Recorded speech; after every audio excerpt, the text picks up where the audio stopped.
Welcome to the Creating Wealth Show with Jason Hartman. You're about to learn a new slant on investing, some exciting techniques, and fresh new approaches to the world's most historically proven asset class that will enable you to create more wealth and freedom than you ever thought possible. Jason is a genuine self-made multimillionaire who's actually been there and done it. He's a successful investor, lender, developer, and entrepreneur who's owned properties in 11 states, had hundreds of tenants, and been involved in thousands of real estate transactions. This program will help you follow in Jason's footsteps on the road to your financial independence day. You really can do it. And now, here's your host, Jason Hartman, with the complete solution for real estate investors. Welcome to episode 1582, and thank you for joining us today. So the trend is continuing, accelerating, expanding, whatever you want to call it. Now, let's talk about the UK. Let's talk about the country that gained its independence recently, yes, through Brexit. And of course, it is the same country we gained our independence from here in the good old US of A back in 1776. That was a while back, wasn't it? But real estate investors there are doing something interesting, and I thought it was worth sharing this with you. And this might be too extreme, but it's just interesting to note. I'm looking at an article, and it's in a UK publication, and it is talking about how landlords are buying outside of the cities. And just wait for it, because it's a little more significant than you might think. Here we go. Property investors are increasingly looking to buy outside of cities, in the countryside and coastal town centers. Research from business and landlord insurance provider Simply Business has found 1 in 10 landlords now plan to purchase properties, compared to just 3%. So that's 10%. Why are they jumping around like that, folks? Come on. Just say 10% of landlords now plan to purchase properties, compared to just 3% at the end of last year. So more people are investing, or planning to invest, I guess I should say, right? So that's the macro trend. But then the question is, where are they wanting to invest? So here we go. At the end of the year, end of last year, right? 2019, the world was very different, right? At the end of 2019, a third of residential landlords already believed properties in city centers no longer represent a worthwhile investment. Okay, so probably that was simply because they were just too expensive. And they have linear, cyclical, and hybrid markets, just like we do, even though they have that cool British accent, right? They have the same kind of markets we do. So if you look at London, for example, that would be a cyclical market. Highly overpriced, way too expensive, and they drive on the wrong side of the street. Yes, they do. Yes, they do. And the food isn't that good, but it's still a super cool city, right? Great place to visit. Wouldn't want to invest there. Kind of like, say, in California. Great place to visit. I wouldn't want to live there. And by the way, heart goes out to our California friends. I know these areas very well affected by these wildfires, and it is just absolutely crazy what's going on there. So I just wish everybody the best with that. I remember one time when I lived in the Turtle Rock area of Irvine, I had to evacuate my house, and the fires were getting close, and I went and stayed at my mom's house that was up in Anaheim Hills at the time. When I woke up in the morning, after finally getting to sleep at her place, I thought, I wonder if my house will be there, or if it would have burnt down. And, I put everything in the car I could. A couple friends came by with their cars and vans, and I loaded up some of my stuff in their cars and vans, and they took it home. And, I took stuff in my car and, just wished for the best, kept my fingers crossed that my house would be there in the morning. And it was.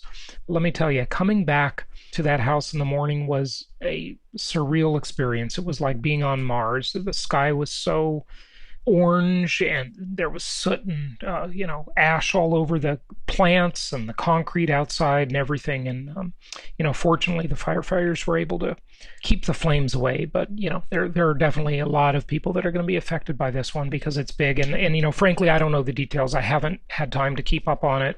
Whenever you have these kind of things, they're always tough, especially in an area where you know people and you see in the news that the street names that they're mentioning, and it's like, I know where that is. I used to live there. And then hurricanes and in Louisiana, natural disasters everywhere. So it's just it's a crazy time. But I'll tell you something. California, the government is largely to blame for a lot of this stuff because they hinder development. They don't manage the forestry, and it's just a crazy mess what's going on there. So anyway, best of luck to everybody affected. So back to this, linear cyclical hybrid markets all around the world, that applies everywhere. And London would be an overpriced place to invest. But outside, there are more linear markets. And so that's fine. But get this, it says the lockdown may have pushed up renter and homeowner demand in greener towns and villages. Figures from Rightmove are also revealing that property searches have doubled for homes in small towns and villages with, wait for it, folks, this is the amazing thing, with populations under 11,000 people.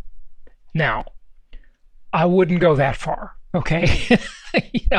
I have talked about, recommended, predicted that people would definitely move to suburban markets and even rural markets. But under 11,000 people, that I don't think you could function very well as a landlord in that kind of market.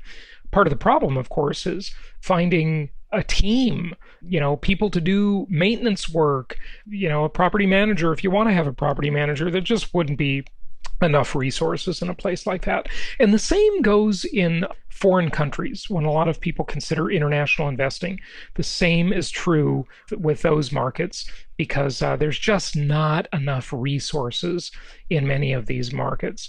Now, let's look at one more thing. And by the way, our guest today is going to be talking about putting America back to work. Putting America back to work. And I think this will be an interesting guest. And he has some political thoughts about it too. And hey, since we got an election right around the corner, not even around the corner, like just a few days away, I thought this would be an appropriate guest for today. And after next week, this stuff will all be cemented, and it'll be, we will have what we have, whatever it happens to be. But I wanted to share with you a Zillow research report that was pretty fascinating, if not disconcerting. And here's why. It's entitled Financial Anxiety, Ongoing Uncertainty is Keeping Sellers on the Sideline.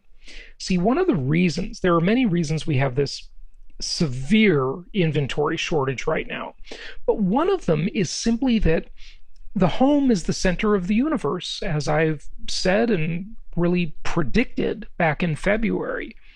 And that is making people fear giving it up.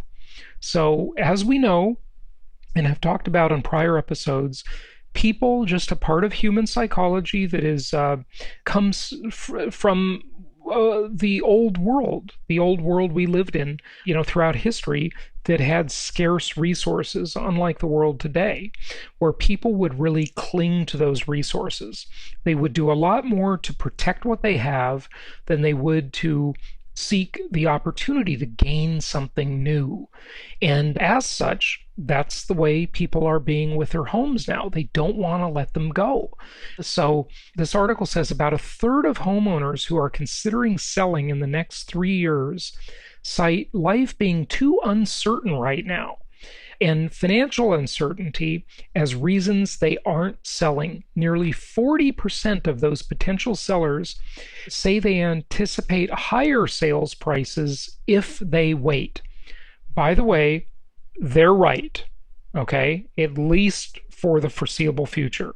There are certainly cross currents. There are certainly weird things going on in the economy and the world and unemployment and so forth. But as I have shown you, the bubble fear is just, at least from the major home buying consideration perspective, is just largely unfounded. It really is. So there's a chart here, and this chart says that it basically shows all homeowners and what they think, their answers to survey questions. And then separated from that is the homeowners considering selling in the next 3 years. So maybe as a part of life planning, right? And so here's the top response. Well, the second to the top response in the people consider selling, and in all categories for all homeowners. Okay, and here's what the seller said. They were concerned that they wouldn't be able to find and or afford a new home. So of all homeowners, 26% of the people, that was the highest in this survey, said that that's the reason they wouldn't sell their home. In other words, they wanted to keep what they have, protect what they have, because they were concerned that if they give it up in order to go search for a new one, they'd be left out in the cold. Now, of the people considering selling in the next 3 years, that's the people that, maybe for a life reason, they're thinking, we got to plan on a move here in the next couple of years, right? 31% of those cited that as the reason that they had concern that they wouldn't be able to find and or afford a new house. Now, the next question was, life is too uncertain, or the next statement, I should say. The next statement, life is too uncertain for me and or my household. Of all homeowners, 22% said that was the reason they wouldn't sell. And of the people wanting to sell in the next 3 years, a whopping 34%. Okay? Now, one more. There's a whole bunch of things here, but I'm not going to go through them all. But let me give you one more, okay? So here was the next statement. I anticipate, speaking as a seller, I anticipate a more favorable sales price if I wait. In other words, they think prices are going to go up. So why would they sell now if they can just wait and get a higher price later? That's how they viewed the situation. Of all homeowners, 21% said that. But of the people wanting to sell within the next 3 years, a whopping 39% said that was the reason they would wait. Now, others were saying they're planning a renovation, other things about COVID and so forth, like they didn't want to show their home and have strangers coming through their house to look at it and, bringing in germs and viruses and stuff like that, right? And just a very small number said their home is in forbearance and my mortgage payments are paused, so why do anything? I'll just sit back and I got a free house, right? So, why would I sell? So I just thought that was kind of interesting. Now, another interesting part about the survey is that younger homeowners said they were more likely to do renovations. Now, I don't know if that just means that they're, watching videos on YouTube or watching home improvement shows and, they're just maybe more ambitious about taking on a home improvement project. Not sure. But Gen Z and millennials who are homeowners, which is a fairly small number, but the ones that are, 35% of them said, we don't need to sell, we're just going to improve our house. Gen X, my generation, 21% of them said that. And then for the boomers and the silent generation, only 14% said they were just going to do a renovation instead of moving. So this is what people are thinking out there. This is what's happening. And, just one more interesting component here, and then we will get to our guest. Homeowners most likely to put refinance proceeds towards debt and savings. 54% of people said they would refi their house and not sell it. They would just refinance, pull cash out, and pay off debt. Okay? 50% said they would use the refinance proceeds to save for retirement. Now, you know my strategy that I've been teaching for, 16 years now, refi till you die. 50% said home improvements. They would refi, get cash out, and use it to improve their home. 41% said pay living expenses. 33% said they'd invest with the money, and the categories for investment were stocks, bonds, or a secondary property. Get the other property, folks. I'm telling you, that's the best deal. That's the refi till you die plan, right? And so there you go. Just thought that was kind of interesting. So anyway, I hope that's insightful for you. And let's go to our guest and talk about getting back to work and how to get the economy back to work and booming again. So here we go. It's my pleasure to welcome Andrew Puzder to the show. He is the former CEO of CKE Restaurants. If you are not familiar with him, they are the parent company for Hardee's and Carl's Jr. Certainly you're familiar with those big brands. He's the former nominee for Secretary of Labor under President Trump, the #1 best-selling author of Job Creation, How It Really Works and Why Government Doesn't Understand It, and The Capitalist Comeback, the Trump Boom and the Left's Plot to Stop It, Getting America Back to Work, and It's Time to Let America Work Again. Andy, welcome. How are you? Great, Jason. Good to be here. Thank you. It's good to have you. And you're coming to us from your summer location, which is northern Michigan, right? Up in northern Michigan, up on Traverse Bay off of Lake Michigan. So, yeah. Nice and cool in the summer. Beautiful area for sure. Beautiful area. Well, hey, there has been much talk, and it's become an obvious political football, these quarantines and lockdowns, and it seems like everything is a political football nowadays. Even, if someone tells me whether or not they believe in hydroxychloroquine, I can tell you who they're going to vote for. It's absolutely an almost ridiculous world we're living in, isn't it? Yes, it is. Talk to us about the thesis of your short and easy to get through book about getting America back to work, or letting America go back to work. Yeah, it's a pamphlet. Encounter Books calls them broadsides, which it lays out the arguments for why we should let Americans get back to work. We should start getting life back to normal. We had the Democrats, look, they've been very open about this. They said from the beginning they viewed pandemic as a means to enact their agenda. Even Joe Biden made a comment. This is an opportunity to remake America. Well, we really don't need to remake America. We've come through the worst of the pandemic. In fact, there was a declaration. It's called the Barrington Declaration. Came out it was written by 3 virologists, so virus experts, one from Harvard, one from Stanford, one from Oxford. And it's been signed on to by over 6,600 medical professionals and over 14,000 medical practitioners.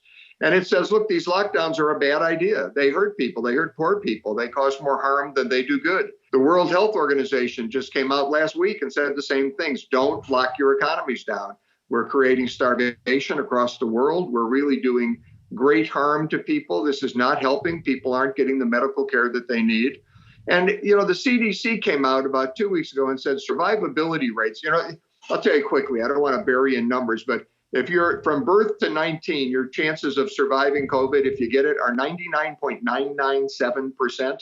If you're between the ages of 20 and 49, it's 99.8%. And if you're between 40 and 69, it's 99.5%. It only drops to 94.6% if you're over 70. Right. So the survivability rate on this is very high. We didn't lock the economy down to prevent people from getting sick. We locked it down to prevent people from dying. And with the therapeutics we've got, as President Trump demonstrated, it's time to let people get back out there. And not only that, it's also about the health of the patient, and if they have comorbidity factors and all kinds of things. Yes. I mean, there are so many ways to lie with statistics. And, this is being used as just such a football to enact all sorts of agendas. But I'll tell you, you alluded to it, and, various people in the media, and Trump has alluded to it too, of course, they don't seem to be doing a great job of really explaining, I like to talk, Andy, a lot on the show about how you can't hear the dogs that don't bark. And, you may flatten the curve with a lockdown, or maybe that's debatable, but let's not even debate that. There are other problems created by lockdowns: depression, alcoholism, drug abuse, all sorts of domestic violence issues. People should not be locked down for many reasons. Not just, it would be very myopic to simply look at the COVID infection rate, because there are all these knock-on problems that occur with these lockdowns, aren't there? Yes, there are. There actually were two medical foundations that came out as early as May and said we're dealing with an epidemic within the pandemic. And the epidemic was suicides, drug addiction, alcoholism, as you said, domestic abuse, real problems, people not getting the medical care they need. Right. Mammograms, people aren't going in getting mammograms, which is going to lead to breast cancer in women. So there's a lot of contravailing factors here, and lockdowns are not the answer. You do level the curve, but I think what we're finding is that if you don't let the thing run its course, as they did in Sweden and as happened in New York, that doesn't mean you shouldn't protect the vulnerable. Look, I don't mean to demean anybody's loss of life or their suffering at all, but we got to protect the people that are vulnerable. But if you look at New York and Sweden, there's really nobody dying from this disease there. Very, very few people. They've gotten this kind of under control, and they didn't do the lockdowns. And this is why the World Health Organization and virologists and the CDC have all come up with evidence showing that these lockdowns really are not good long-term solutions to this problem. Mm-hmm. And if you just look at the unemployment rate, you talked about it being political. So we had in August, which is the most recent month for which we have the state unemployment rates, there were 10 states that had 6% or lower unemployment. 9 of them were Republican governors, and one of them had a Democrat governor. That was Montana, which is a conservative state. If you look at the worst unemployment rates, there were 10 states that had over 10% unemployment, including New York, California, our old home states, Illinois, New Jersey. 9 of those had Democrat governors. The one that didn't have a Democrat governor was very liberal Massachusetts. Obviously, this is very political. We're not doing what we should do to address the disease.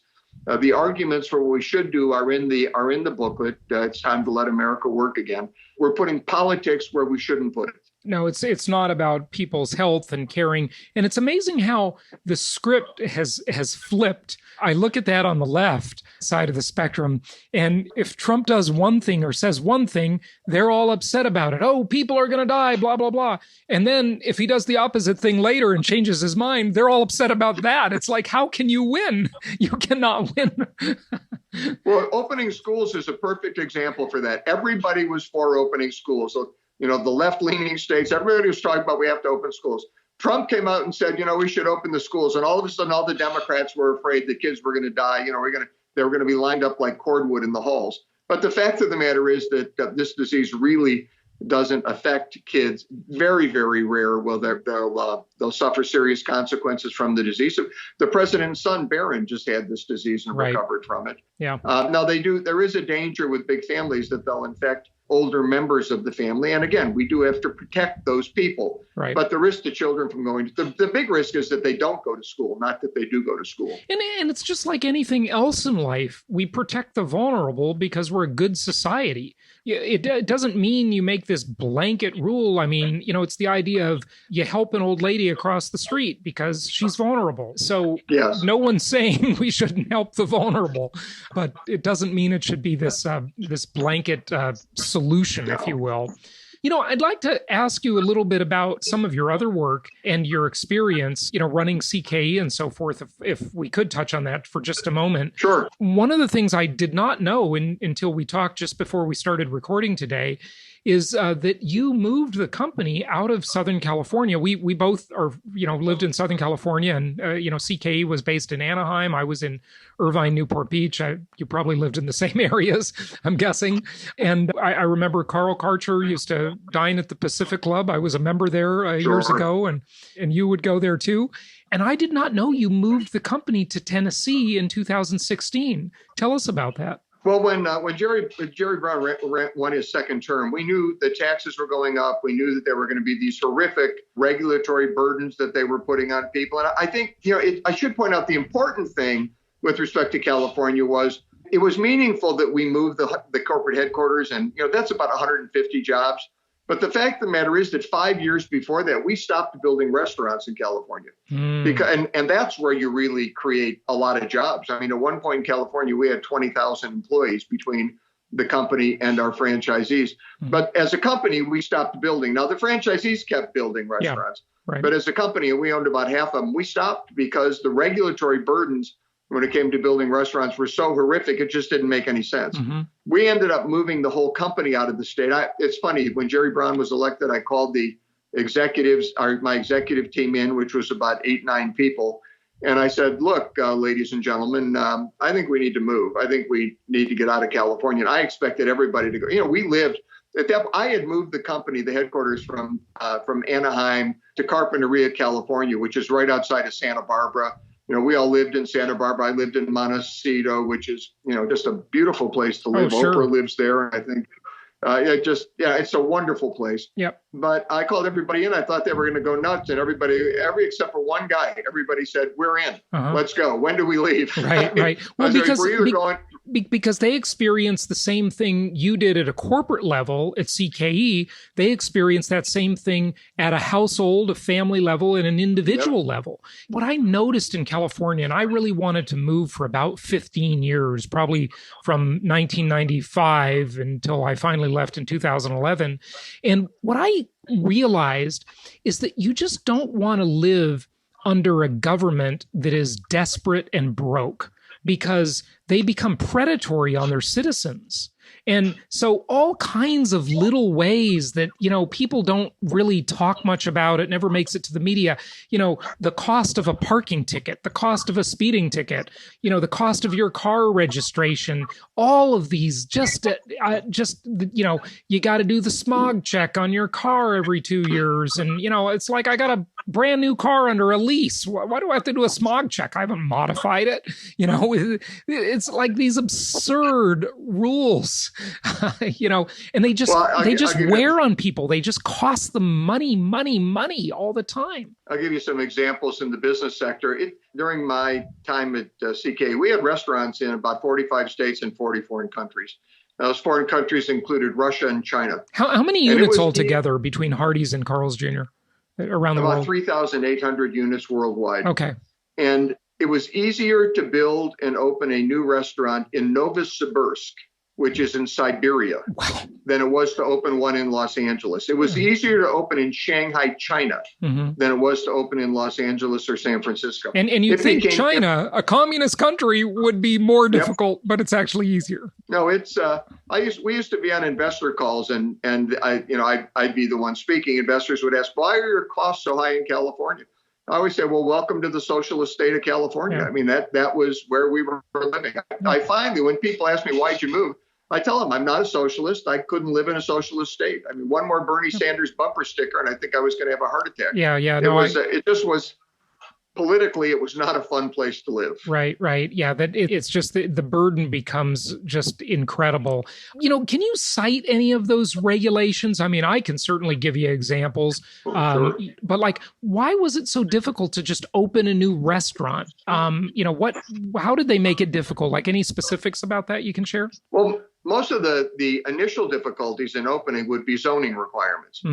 Before you got a permit to build, they'd want you to put in a street light 2 blocks away that had nothing to do with your restaurant. I mean, the cities and state and counties in the city are so starved for cash because all of the money goes into public employee pension fund benefits. Right. Yep. So you've got a very small percentage of the tax dollars that are collected that actually go to anything other than salaries and benefits for the teachers and firemen and policemen, and God bless firemen and policemen. But the teachers union controls the state. Yeah. Well, and so you've got on a national level, the NEA I call it the National Extortion Association. I mean, it's unbelievable that they couldn't care less about education. In fact, there is that infamous speech of the president of the NEA years ago, and it's recorded, it's on video, and maybe you can find it online if Google hasn't suppressed it like they do, where they literally, he or she, I can't even remember, it was years ago, was standing up at a podium at one of their conferences saying, we don't care about children, we don't care about education,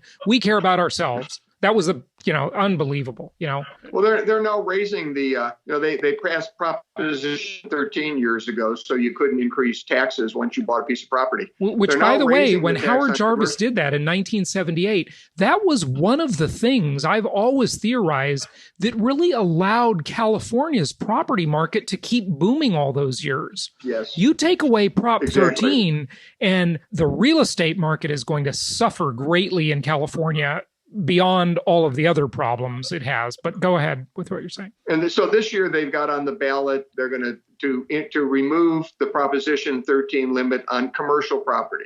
And the teachers have come out and said, they've been very clear about this. This is where they're going to get the money to continue to increase their salaries and their benefits. I mean, they are just going to tax that state to death. So you've got real problems open. Then when you open California, for example, you're probably used to the 40-hour work week. You work 40 hours.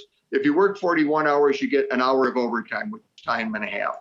In California, they don't have a 40-hour work week. They have an 8-hour work day. If you work 8 hours on Monday and you work 1 hour on Tuesday, you get overtime for the 1 hour you worked on Tuesday. I mean, they have rest, but you have to take. We had a ton of lawsuits all over the state, not just our company, but every company. Right. If you don't give your employees a rest break at certain times, they can sue. Yeah. And if you've got a business like a restaurant, maybe a bus with 60 retired people pulls up at 2:00. Well, if 3 of your employees are on rest break, or your general manager's on rest break, your restaurant's screwed, and the people coming in aren't going to get the service tickets. It just was almost impossible to operate a business in California. It got more and more difficult. And now Uber and Lyft are having a problem with. They want to turn their employees into, or their independent contractors into employees. I mean, everything they can do to make it hard to operate a business, they will do. And interestingly, the Lyft and the Uber drivers say they don't want to be employees.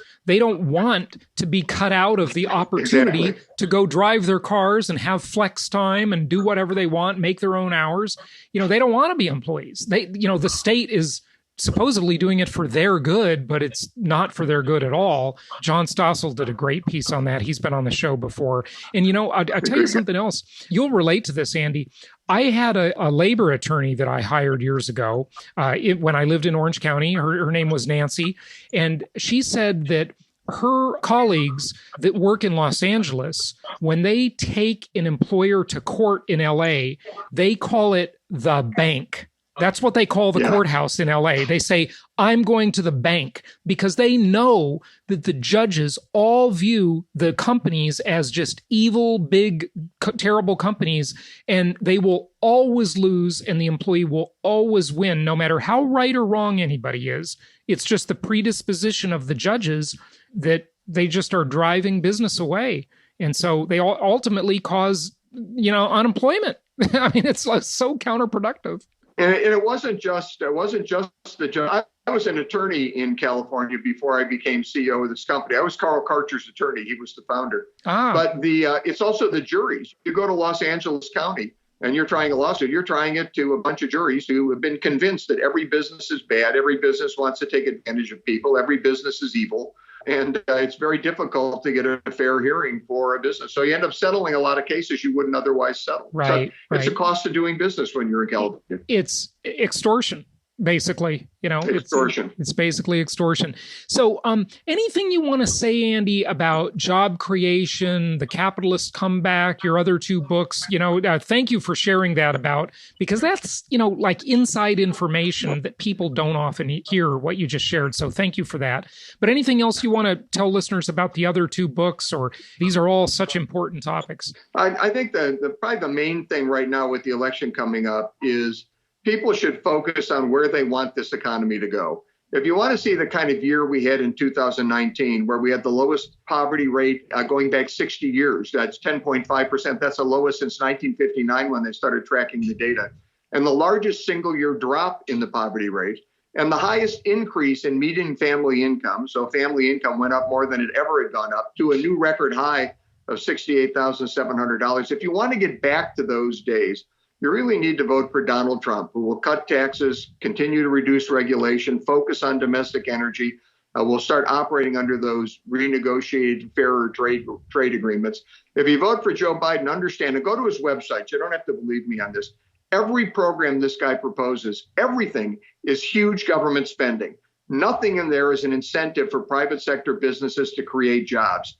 And if you don't have job creation in the private sector, wages don't go up. People can't find jobs. They drop out of the labor force. The economy stagnates, as it did when Obama and Biden were in office. So it's important that this election is very important for your economic future and for your children's economic future, because if Joe Biden wins this election, I don't know if the economy ever recovers. And we're in such a dynamic recovery at the moment. I'd sure like to see that continue. And the things you didn't mention about 2019 also were that, minorities had it great. Women had it great. We had the lowest unemployment rate for African Americans in, I believe, history since they've been counting. And Latinos, same thing. Female workers, same thing. And it was the first time during Trump's presidency, I'm not sure exactly what year, it might have been 2017 or 18, but it took 41 years for American workers to get a real dollar, meaning adjusted for inflation, pay raise. It took 41 years. And during Trump's administration was the first time there was a real dollar pay raise adjusted for inflation, where Americans were actually making more money in real terms. So, it's amazing. And just look at the stock market. I mean, what happened the minute the election results occurred in 2016, right? The stock market went crazy. It went through the roof because investors and business people were optimistic about growth. And, it was just a sea change. Had Hillary Clinton won, it would have gone the other way completely. It would never have happened. Yeah. We had, under President Trump, we had 24 consecutive months, beginning in March of 2018, where we had more job openings than people unemployed. That had never happened for 1 month since the government began tracking the data in 2000. Obama didn't have 1 month where we had more job openings than people unemployed. And for some of those 17 of those 24 months, there were more than 1 million job openings more than people unemployed. Mm-hmm. And beginning in August, because there were so many jobs, employers were competing for employees. We had 20 consecutive months where wage growth, annual wage growth, exceeded 3% every month for 20 months. You know how many months there were post-recession for Obama where wage growth exceeded 3%? Zero. Yeah. There were none. So the people started coming out of the woodwork to take jobs. The labor force participation rate went up. It went down consistently throughout the Obama administration. And as we just said, particularly for blacks, for Hispanics, for Asians, the poverty rate came way down to historic lows. Median family income went up to historic highs. We can do that again. This will happen again. We are on track for that. But to continue it, we've got to reelect Donald Trump. If you elect Joe Biden, this will all come to an end. Very interesting. Do you want to give out a website? Sure. It's Andy.Puzder, Puzder.com. That's my website where everything I write and all my appearances, this one will go on there too. And you can also go online at Amazon and get the book, It's Time to Let America Work Again, or the other books you mentioned, The Capitalist Comeback is probably my favorite of all the books. But this new one that deals with letting America get back to work again is very topical. And I think it'll give you the arguments you need to address other people and to help out your community. So I'm hoping people will give it a shot. Excellent. And it's a short, easy read too. So that's nice for today's busy life and short attention spans. So that's good for a lot of people who are very busy and can't add another book to their list, because this is a quick one. Andy, thanks so much for joining us. Appreciate having you. My pleasure, Jason. Good to be here. Thank you.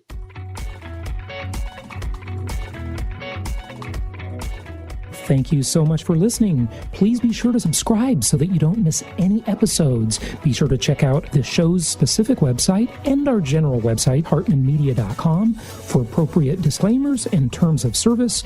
Remember that guest opinions are their own, and if you require specific legal or tax advice or advice in any other specialized area, please consult an appropriate professional. And we also very much appreciate you reviewing the show. Please go to iTunes or Stitcher Radio or whatever platform you're using and write a review for the show. We would very much appreciate that. And be sure to make it official and subscribe so you do not miss any episodes. We look forward to seeing you on the next episode.